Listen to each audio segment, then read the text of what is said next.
Okay, so let's look through the homework solutions for question 5. There was a lot of work involved in question 5, and if you had trouble getting started, you might decide that rather than just watching this through, you take some hints from it and then come back and try them again yourselves. So use this video in whatever way makes the most sense for you. Question 5a, part 1. We have nearly a quadratic, but where we would normally have x squared, we have x to the power of 4. Where we would normally have x, we have x squared. So the substitution I'm going to perform is I'm going to say, let y equal to x squared. And that means I can rewrite this quadratic as y squared minus 7y plus 10 equal to 0. And that means I can factorize to get minus 5 minus 2. So they're multiplying to give me a plus, so they must both have the same sign, but they add to give me a negative. And I get that y is equal to 5 and y is equal to 2. So for each of those solutions, I'm saying that it's equal to x squared. And then I can solve for x. So let's look at how that would work out. Y is equal to 5, so x squared is equal to 5. So x is equal to square root of 5, sure, but plus or minus the square root of 5. Why is that? If I have the square root of 5 in brackets like that, can we see that okay? Move it here. If I have the square root of 5 in brackets like that and I square it, I absolutely get 5. But also, if I have a minus out here, if I have negative square root of 5 and I square that, I also get 5. So if I were to sub in square root of 5 here, I'd get y equals 5. And if I were to sub in minus the square root of 5, I would also get 5. This is impacted slightly by the fact that I've got a square root sign, so it can be harder to understand it. But let's just think of another example. If I say that a squared is equal to 16, then a lot of you would straight away write down that a is equal to 4. But a could also be equal to minus 4. So a could be 4 or a could be minus 4, because negative 4 squared will give me 16 and positive 4 squared will get me 16. So what we need to remember, and this is a really important note, it will come up again, but we're just going to note it here. When you introduce a square root sign, when you square root both sides, you must include the plus answer and the minus answer. So when you introduce a square root sign, you're square rooting both sides, you will have two answers, a plus answer and a minus answer. Okay, that's a bit long. That's the note written out long. What I say is that if you introduce a square root sign, you put in a plus or minus in front of it. Okay, that's going to come up again. This won't be the last time that you see this. Okay, so the other solution, when y is equal to 2, x squared is equal to 2, and I want to square root both sides, so x is equal to plus or minus the square root of 2. And those are the full solutions. There are 4 solutions. X can be the square root of 5, it can be minus the square root of 5, x can be the square root of 2, and it can be minus the square root of 2. I encourage you to take some time to think about that and pause the video, work it through again on your own if you found that a bit confusing. I'm going to move straight on but you can pause and take your time with things as much as you want. Part 2 then. We've got x plus 1 squared plus 3 by x plus 1 minus 2 equal to 0. And of course we could multiply out our brackets, but the whole point of these is that we're going to do them the shortcut way. So we're going to say let y equals x plus 1. That's what we'll sub back into afterwards. And so we're solving y squared plus 3y minus 2 equal to 0. And y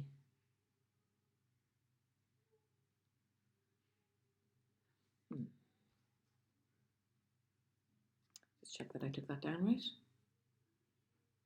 I did, okay. I can't spot the factors there. Things that multiply to give me a minus 2 and add to give me a plus 3.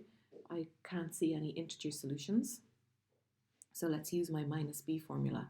Y is going to be minus b plus or minus the square root of b squared minus 4ac all over 2a. And when I put this into my calculator, I have 9 plus 8, I have the square root of 17 yet. There weren't integer solutions. So that would be the square root of 17. Now, just a note on this, some people were having trouble with their calculators. If your calculator does the square root in one step, that's great, that's really convenient. 3 squared minus 4 by 1 by minus 2. It's great, I've got the square root of 17. But if it doesn't do that for you, you'll have to do the number underneath on its own. Minus 4 by 1 by minus 2. We get our number 17 and then type in the square root of 17. Okay, so you might have to do it in 2 steps if the calculator won't do what you want. So this gives me that y is equal to minus 3 plus or minus square root of 17 all over 2. It's okay to leave our answers like this. You can change it to a decimal though if you prefer. So when I want to change it to a decimal, I'll do the plus answer and I'll do the minus answer. I've got minus 3 plus the square root of 17 over 2, which gives me 0.56. 0.56, and then I'll go back and change the plus to a minus, and we get minus 3.56. Those are my 2 answers, and I need to come back and find out what the matching x answers are. So when y is equal to 0.56, x plus 1 is equal to 0.56, and x is equal to 0.56 take 1, minus 11 over 25, or minus 0.44.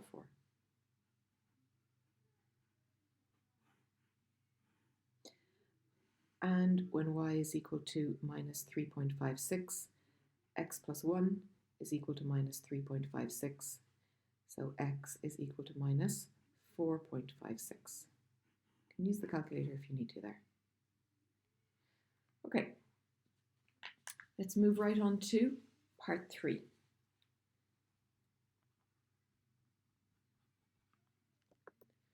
So for part 3, we had x to the power of 4 minus 2x squared minus 2 equal to 0. So we're going to substitute in y equals x squared again. And remember, we will get 4 solutions in this case. So y is equal to x squared. And that means that y squared minus 2y minus 2 is equal to 0. I can't see any integer solutions there, so I'll go ahead and use my minus b formula. Minus b plus or minus the square root of b squared minus 4ac all over 2a. When I put my square root into my calculator, I've got 4 plus 8, which is 12, and the square root of 12 is 2 root 2. So I'll I'll just show that here. Square root of minus 2 squared minus 4 times 1, don't have to type in the 1, by minus 2. And that gives me, 2 root 3. It's always good to check it in the calculator. 2 root 3. So this becomes 2 plus or minus 2 root 2 over 2. And when you put that into your calculator, let's change it to 2 decimal places just to make the answers a bit neater. The back of the book might use square root signs, but the question didn't say that we had to, so we can do it either way. 2 plus 2 times the square root of 2 divided by 2, and that is 2.41. 2.41. And changing that to minus 1 minus root 2, and we get minus 0.41. Minus 0.41. So again, when y is equal to 2.41, x squared is equal to 2.41. So x is plus or minus the square root of 2.41. We'll actually work these out this time. So I do the square root of 2.41, 1.55.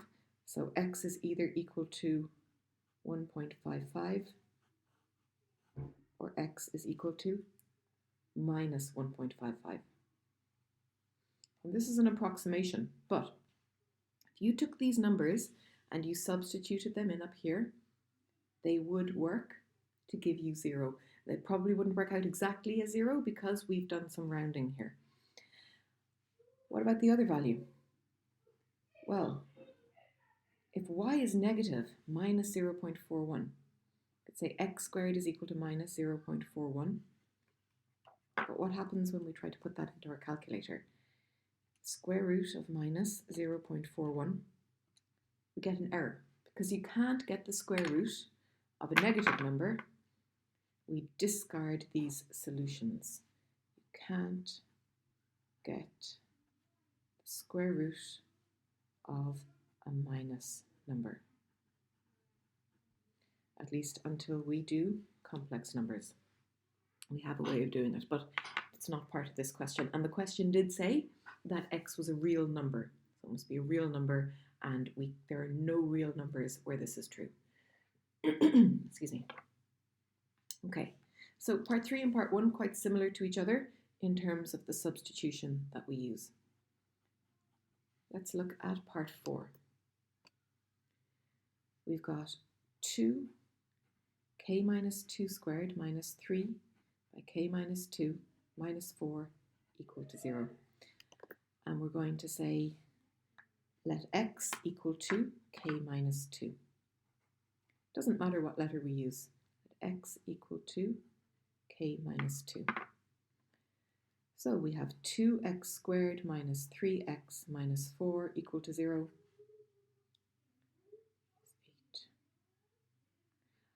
8. I can't spot roots to that straight away. There might be integer roots, but let's just use the minus b formula.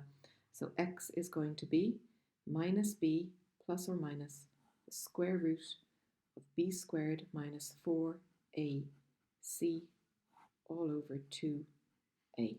Because the rest of them were decimal numbers, I'm suspecting this will be as well. And this is going to give me the square root of 9 plus 32, which is the square root of 41. Let's check it. Let's check that. The square root of minus 3 squared minus 4 by 2 by 4. I made a mistake. Yeah, that should have been a minus 4 there. So if you get this happening, it's usually that you've got a mistake in the signs and you've ended up with a minus number underneath here. The square root of minus 3 squared minus 4 by 2 by minus 4. And that gives me the square root of 41.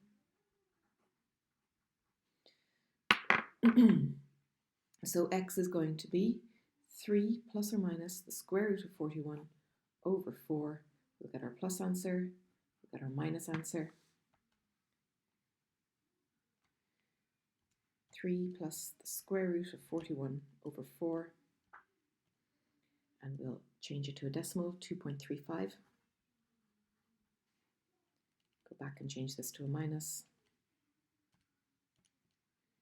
And we have minus 0.85. And for the two values, we have to work out the corresponding k values. So when x is equal to 2.35, k minus 2 is equal to 2.35, and k is equal to 4.35. That's one of our answers. If the back of the book has a square root sign in the answer, you can just type that into your calculator and verify that you get the same answer as a decimal.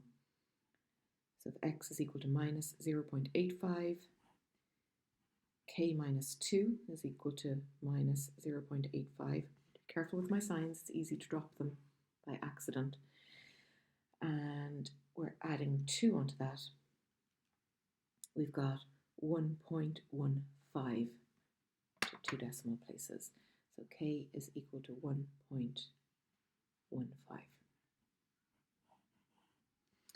Okay, more parts to question 1. That was all of question 1. Quite difficult. Not even difficult, but just tricky. There's a lot of tricks in them. And you need to be really confident with the basics of algebra and solving quadratic equations to do that extra step with them. But it's still a lot easier than multiplying out the brackets. And we want to know this technique. Okay, let's move on to part B. So for B part 1, we have 2y minus 1 all squared minus 3 by 2y minus 1 minus 28 equal to 0. Excuse me. And we're going to say let x equal to 2y minus 1. Then we have x squared minus 3x minus 28 equal to 0. Does anything add 7 and 4? Yeah. So x minus 7, x plus 4 equal to 0. These are working out nicer. So either x is equal to 7 or x is equal to minus 4. When x is equal to 7, 2y minus 1 is equal to 7. So 2y is equal to 8 and y is equal to 4. 2y minus 1 equal to minus 4. 2y is equal to minus 3 and y is equal to minus 3 over 2 or minus 1.5. Part 2. I'm just going to run ahead with these now. You can pause it to go over it more slowly yourself if you want.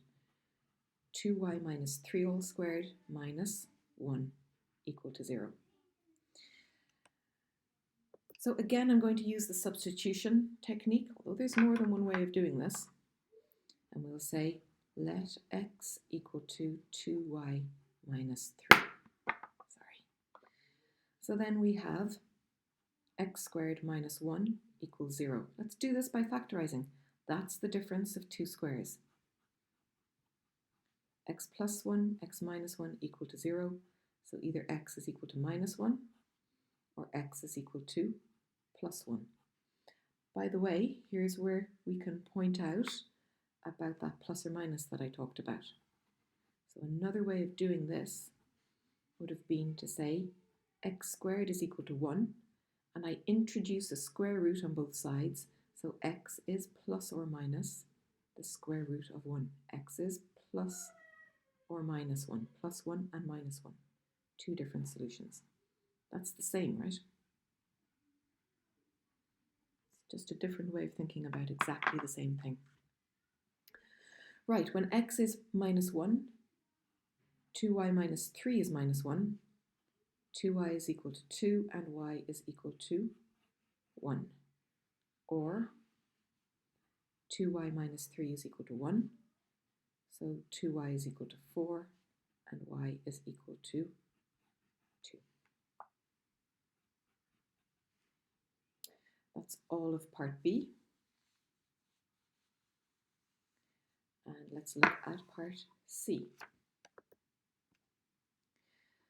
Part C is quite like what we had in our notes.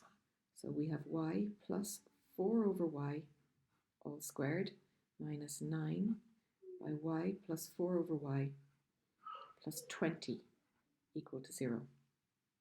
And we'll start as usual with our substitution. Let x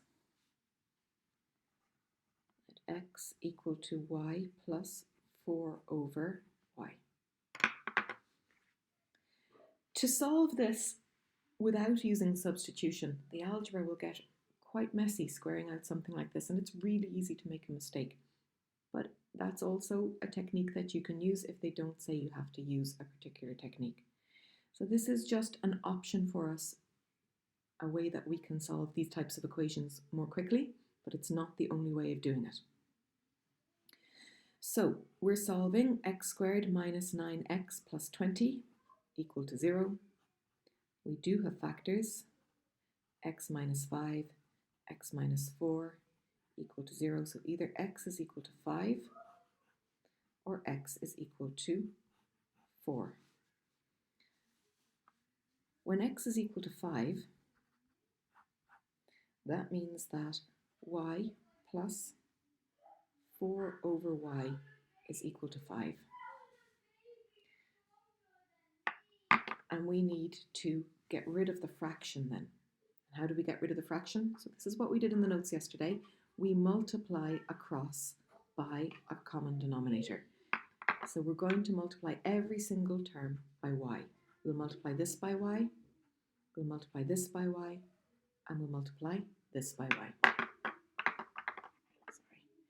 And what we get is y squared, those guys cancel, plus 4 equals 5y. Bring everything to one side, y squared minus 5y plus 4 equal to 0. And then we solve that quadratic, y minus 4, y minus 1. So the two values we get are that y is equal to 4 or y is equal to 1. When x is equal to 4, we're doing exactly the same thing. You could probably even jump ahead to this step because you know it's going to work out the same way, but let's do it. We've got y plus 4 over y equal to 4. I need to get rid of my fraction, so I'm going to multiply across. I'm going to multiply every single term by y. Multiply this by y, multiply this by y, multiply this by y. And when I multiply those out, y by y gives me y squared. Those guys cancel, plus 4 equals 4y. Bring it over, y squared minus 4y plus 4 equals 0. I've got y minus 2, y minus 2. In fact, there's only one answer in this case. Y is equal to 2. So those are our three different possible values for y, that if we were to substitute them into this equation here, let's check it. Say if we use y equals 4, we'd get 4 plus 1 squared, which would be 25, minus 9 by 5 plus 20. And is that equal to 0? 25, take 45 is minus 20, plus 20 is 0. And the same should be true for the other answers as well. So we can always check our answers by subbing in afterwards. Now let's look at part D.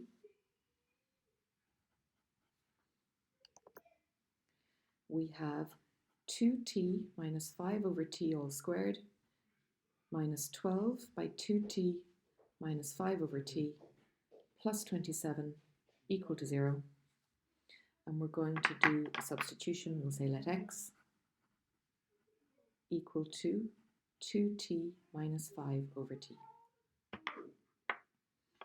So we're solving the equation x squared minus 12x plus 27 equal to 0. 3 and 9 minus 3 minus 9 multiplies to give us 27 and adds to give us a minus 12. So the two values for x are x equals 3 and x equals 9. Okay, let's use those. When x is equal to 3, then 2t minus 5 over t is equal to 3. And I'm going to multiply across, I'm going to multiply across by t, and every single term is going to be multiplied by t. So I multiply here by t, here by t, and here by t.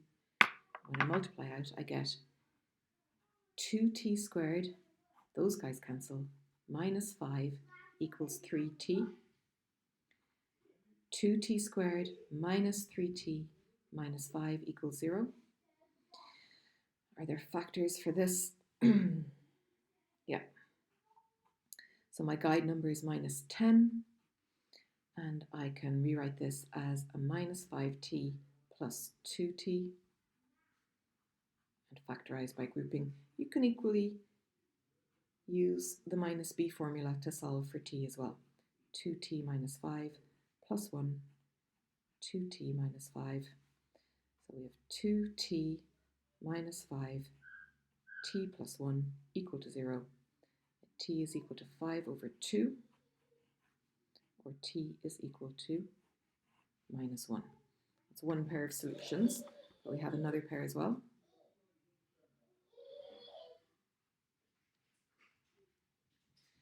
And when x is equal to 9, we have 2t minus 5 over t equals 9. So we're following exactly the same method again. And I'm going to skip. No, I'm not going to skip the multiplication because you're not that used to it yet. So I'll multiply this by t, and this by t. And when I multiply out, I get 2t squared, those guys cancel, minus 5 equals 9t. 2t squared minus 9t minus 5 equals 0. My guide number is minus 10 again, but I have a different pair. I have a minus 10 and a plus 1. Minus 5, 2t squared. So we factorize by grouping. 2t, t minus 5 plus 1, t minus 5. And I finish my factorizing, 2t plus 1, to get my two solutions. T is equal to 5, and t is equal to minus a half. Now, that was a lot of work, so I'm not going to give you any additional homework beyond going through those solutions and making sure you understand them, and let me know if there's a step that you don't understand. Okay, so thank you very much, and I will see you on Monday. Oh, I'll send an email about this as well, but we do need to have roll call first class on Monday. So I'll send a follow-up email about that. Thank you.